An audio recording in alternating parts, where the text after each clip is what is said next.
Hi everybody, get ready to shake.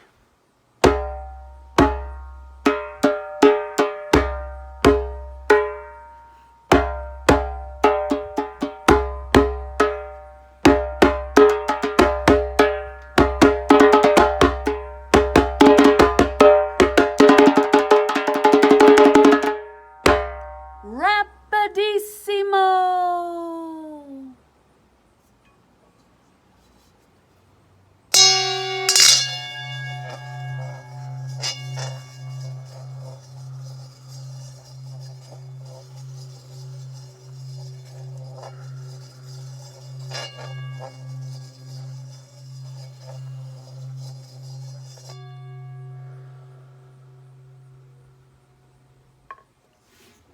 Hey look, I have my mask on today. Bob Marley is wearing his mask too. We're wearing our masks to keep our germs to ourselves. When I go to the grocery store or when I start back to daycare tomorrow with kids coming to see us, I'm going to be wearing my mask to keep my germs to myself. It's kind of hard to tell people's body clues when they're wearing a mask, right? To see how people are feeling. So we have to be extra good detectives. Do you see my big smile? You can't see my mouth, but you can see that my eyes are crinkling, showing that I'm happy. And look, here I am, right behind the mask. I got my button maker out this weekend and made a picture of my smiling face. Do you see? So for kids who are coming back to school, you can remember what I look like under here. All right, Bob, shall we take our masks off? It's just you and me here. Okay.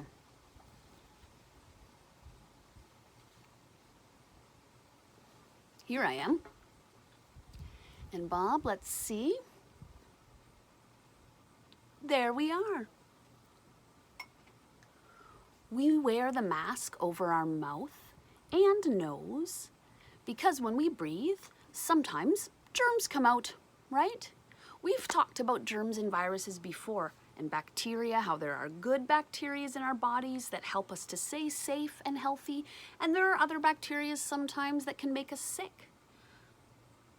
Germs and bacteria are so small that we cannot see them without a special microscope. They look invisible to us, but they can be there. So, keeping the mask over our mouths and nose where we breathe helps us to keep our germs to ourselves. It's perfect. I know that if I have to cough, I will cough into my elbow pit. Because if I cough on my hands, everything I touch could get my germs on it. I don't want to have a germy singing bowl or turn Bob into a bacteria Bob. So, I'm going to make sure if I do forget and cough into my hands, because everybody makes mistakes, I'll go give a good rub scrub right away.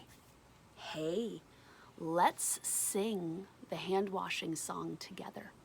Are you ready? Let's give it a practice. Scrub, scrub, scrub your hands, scrub them till they're clean. Rub the backs and rub the fronts and rub the in-betweens. I'm also going to give my wrists a little scrub here and my fingernails.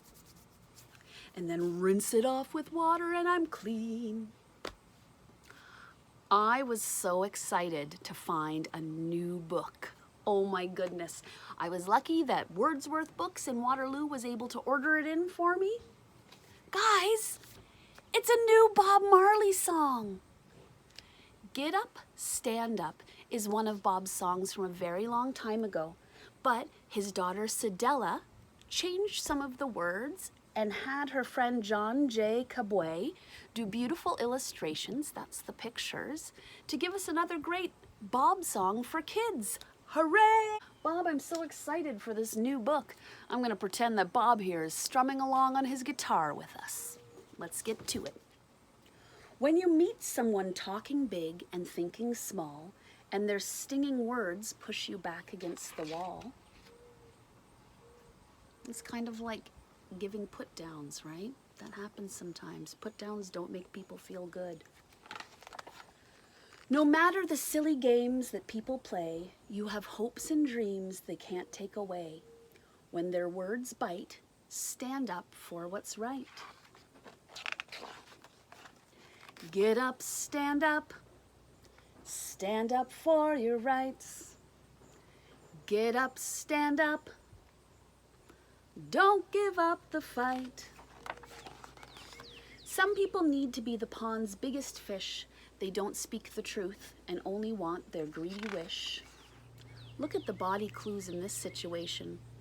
We don't know what's happening for sure because we are not there, but when we look at the body clues, I can guess that this girl is not feeling very nice. Her head is bowed down and she's looking up and her lip is pouting.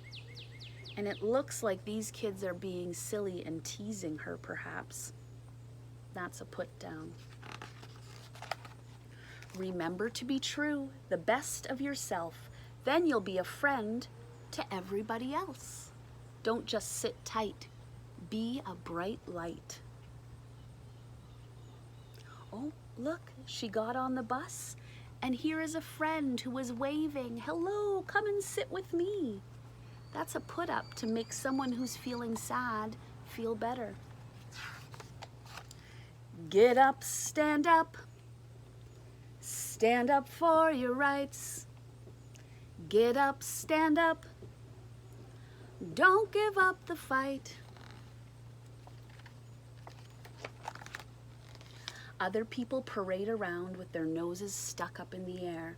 They strut about all puffed up, only thinking for what they care. But if you know the value of what life is worth, you will find your feet firmly planted on the earth. Love with all your might. Be true to what is right. Get up, stand up. Stand up for your rights. Get up, stand up. Don't give up the fight. Be a good neighbor and cherish your sisters and brothers. Practice being kind to yourself and one another. What you give in goodwill shall be returned back to you. Share your truth and compassion. Together there's much we can do. So now we see the light. We're gonna stand up for our rights. Get up, stand up. Stand up for your rights. Get up, stand up. Don't give up the fight. And then here is a big picture of Bob singing and his words, one love, one love, one heart. Let's get together and feel all right. Always such great important messages in Bob's song. You know, when Bob talks about don't give up the fight, he does not mean fighting like punching or kicking. He means the fight to do what's right.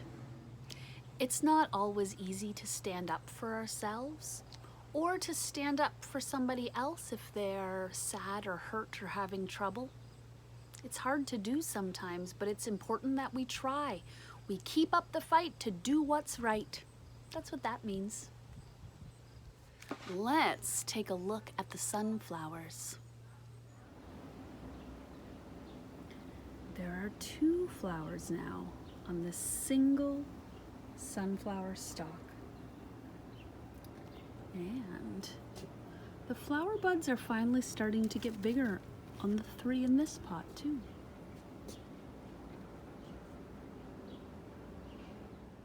Now, sunflowers are not the only thing I'm growing in my gardens. I have many, many flowers and herbs.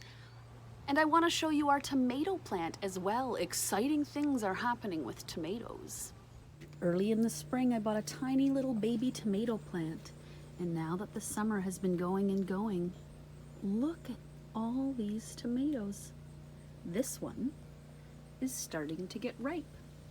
Soon we'll be able to pick it and use it in our dinner.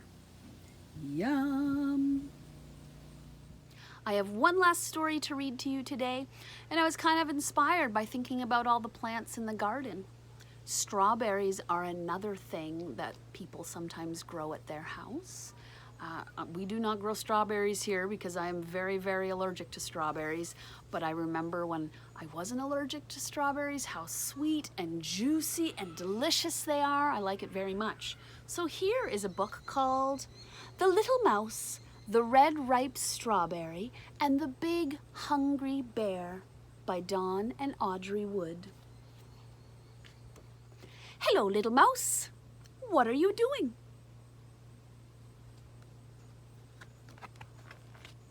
Oh, I see.